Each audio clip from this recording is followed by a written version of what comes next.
let's talk about the telephone call.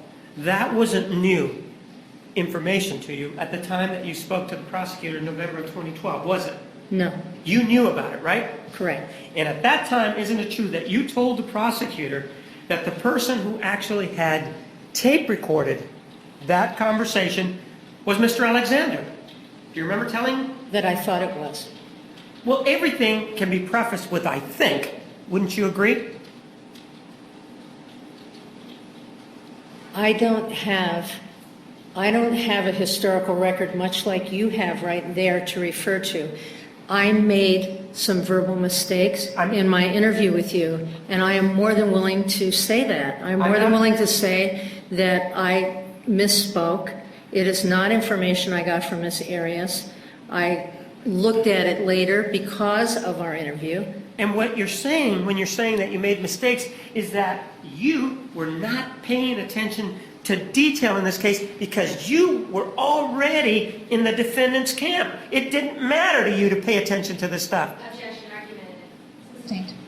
Did it matter to you to pay attention to this stuff and be precise about it at that point? What mattered to me, Mr. Yes or no? Martinez, what mattered was context, Mr. Martinez. Yes or The no? big picture mattered to me, Mr. Martinez. The big picture. All of the evidence. Does the date matter to me? Not as much as what Objection, not happened. responsive. Sustained. I'm asking you about a telephone call. I'm not asking you about the date of the telephone call, am I? No, you're not. I'm asking about your knowledge as to who recorded it, right? And I have answered that. You've answered it, but you've also said that you made a mistake, right? I made a mistake in who made the recording. Yes, I And did. if you made a mistake about that, something that in your review of all of this case, isn't it true that that is the only piece of evidence that we have where Mr. Alexander is actually present and you can actually hear what he's saying, right? Where I can actually hear his voice? Yes. Yes. And you're the person that told us that in terms of the clinical interview and people talking, 90% is body language, right? You told us that previously, right? Right? If we can't get the body language, at least you can get the inflections from that telephone call, can't you? Yes. That's better than looking at a text message where you claim that Mr. Alexander may have been mistaken when he wrote down a name, right? There are lots of text messages. Ma'am, we discussed a text message yesterday. Do you remember that? In which Yes. you indicated that you thought that Mr. Alexander had written the wrong name. Do you remember that? Yes.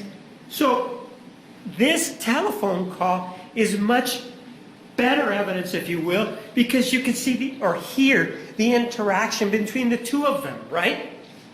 That doesn't necessarily make it better. It makes it different, but it doesn't necessarily make it better. So you would rather have a written document than a recorded conversation, is what you're saying?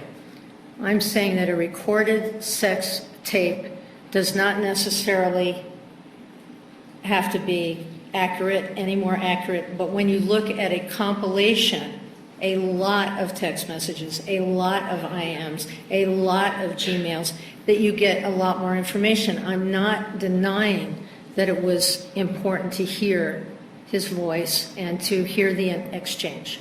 And in terms of the comparative analysis between that exchange between the defendant and Mr. Alexander, the person she ultimately killed, you're saying that that information there is as good or maybe less than as good as something in writing? Objection is characterized as their testimony. Overruled. You may answer. Can you repeat the question? Which is better, this tape recorded conversation or a text message? Which Objection has to be answered. Overruled. which one? I can't say which is better. In your assessment in this case, you can't say which one is better, right? I'm saying that there's a large number of text messages. There's a large number of IMs. There is one sex tape that I listened to. So if you ask me to weigh and ask me what's more important, I'd have to say they're important, but I have to take all of that information in. And that's how you approach this case, where you have something that's as vital as Mr. Alexander talking. When you have Mr. Alexander talking, you can hear in the tone of his voice whether he's happy or unhappy, can't you? Whether he's happy or unhappy, Right. you can hear what he presents, certainly. Well, it's what he presents, but one of the things that you did is you talked to the defendant and she presented evidence to you by talking to you, right? Correct. So now, when Mr. Alexander is talking, he's presenting to you. He doesn't know it, but he's presenting to you, right? Yes, he is. And that's even better than what the defendant is presenting to you because he doesn't have the issue of secondary gain there, does he? It depends on how you look at it. Well, no, I'm asking about your definition of secondary gain. Do you remember we talked about that previously? Secondary gain? I certainly do. That if it's within the individual's point of view that something is going to be beneficial to them, then there's this issue that they may be deceitful, right? There's secondary gain in a sex tape. I'm not asking you about that right now. We're talking about secondary gain, just itself, correct? Well, And- secondary gain is not only part of whether somebody is going to get something from an expert witness or an attorney. Secondary gain also implies what you're going to get when you're having a sexual encounter with somebody. So you're equating, in this case, an individual who is charged with a very serious crime with somebody who maybe talking about masturbation? You're equating that and saying, well, they both have the same reason to be deceitful. I did not say that. Well, that's what you indicated. Are you saying that Mr. Alexander, when he was speaking with the defendant, was in the same relationship as you were with the defendant when you were speaking to her? If you were in my group, I would ask you to take a time out, Mr. Martinez. Judge, would you please admonish the witness to Yes. withhold those comments and ask that the Ms. jury LaViolette. disregard the outburst? Yes. Ladies and gentlemen, disregard the witness's last statement. Ms. LaViolette, please just answer the questions. Isn't it true, ma'am, that the relationship between you and Ms. Arias, when you were asking the questions and you were talking to her, is different than the relationship between Mr. Alexander and the defendant when they were having this telephone conversation back on May 10th of 2008? Yes, it is. They were being intimate in that conversation, weren't they? They were being sexual. I don't know how intimate they were being. They were being tender to each other, weren't they? There was a tenderness. And there was a feeling, if you will, that they were getting along there, correct? Correct. There was no indication from the tape itself that Miss Arias wasn't enjoying herself as much as Mr. Alexander, right? No, there was no indication. They were both enjoying each other carnally, if only connected through wireless space, correct? I can't speak to how much someone was enjoying it on a sex tape, Well, particularly a female. I'm not asking about for you to quantify it. There are indications there that Miss Arias is having an orgasm on 2 occasions, right? Correct. So she has an orgasm on 2 occasions, and he has an orgasm on 1 occasion, right? Yes. So, based on that, it is clear that they're enjoying each other, correct? Objection, speculation. Overruled. Have you seen When Harry Met Sally? I'm not asking you about that, ma'am. I'm asking you whether or not they're enjoying themselves. I can't tell whether she's having an orgasm or not. So that I can means tell that she's... So that means then you can't tell if he's having an orgasm either, right? No. So you're saying that, as you said here, they may have had an orgasm or they may not have had an orgasm, right? They were at least acting like they had an orgasm. Both of them were acting, right? Yes. They were acting as they had an orgasm. I don't know what they had. But there's really no indication from any collateral source that, for example, the defendant was not having an orgasm. You don't have any information from any other source that says she wasn't, right? No, I don't. You don't have any information from any other collateral source that says he wasn't having an orgasm, right? No. So why is it that you are now choosing to interpose a belief that, for example, Mr. Alexander was not having an orgasm if there is nothing out there to support that? Objection, argumentative. Sustained. What leads you to believe that Mr. Alexander was not having an orgasm?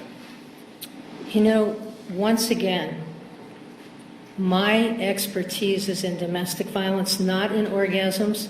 Then And- why did you answer the question the way you did if you're not an expert in orgasms?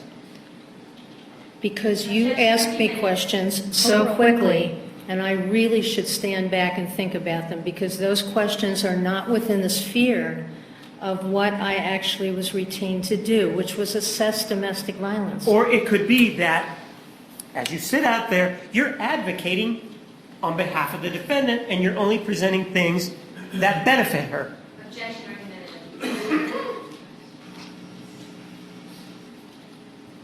Correct? It was This conversation where they are both talking, you told me that you believed that it was Mr. Alexander that tape recorded it, correct? Correct.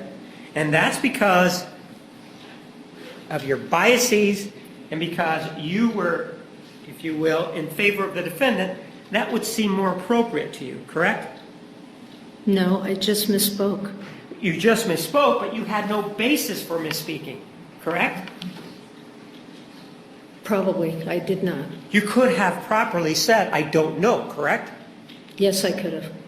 But instead, you chose to cast aspersions, if you will, on Mr. Alexander. objection, this characterizes the evidence as casting aspersions just because he. Overruled. You may answer.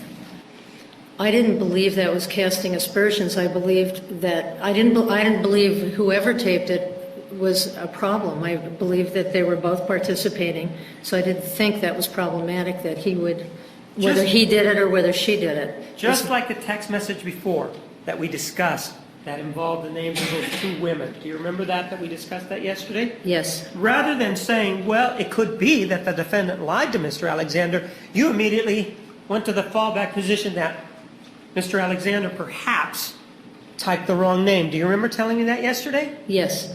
Every time that there's been a judgment call in this case, you have taken the defendant's side, correct? I'm not sure that I have. Well, on those two occasions you did, right? On 2 occasions I did. And I don't think of it as taking someone's side, because I don't think that who taped the thing was a critical issue. I didn't think it cast aspersions on either Mr. Alexander or Miss Arias. I just thought they consensually did a sex tape, and that wasn't a really important aspect as to who did it. And I probably just should have said I don't know. Well, you had information previous to that the defendant really only had sex with Mr. Alexander to please him. You've had that information, didn't you? No. That you never heard that the defendant felt uncomfortable when she was engaging in sex with Mr. Alexander? I also heard that she felt comfortable. Foundation, when. Sustained. As part of your investigation in this case, did you review several sexual encounters involving the defendant and Mr. Alexander? Yes. And with regard to the first sexual encounter, what is your understanding of the first sexual encounter? What kind of sex act was involved? It was oral sex, and she was uncomfortable with it being too soon. Ma'am, so it was oral sex and she was uncomfortable with it being too soon. Where did this oral sex take place? The oral sex took place in the home of the Hughes. And that's the first time that they ever had this oral sex, right? Yes. With regard to this oral sex, you said, well, she felt uncomfortable, right? Yes.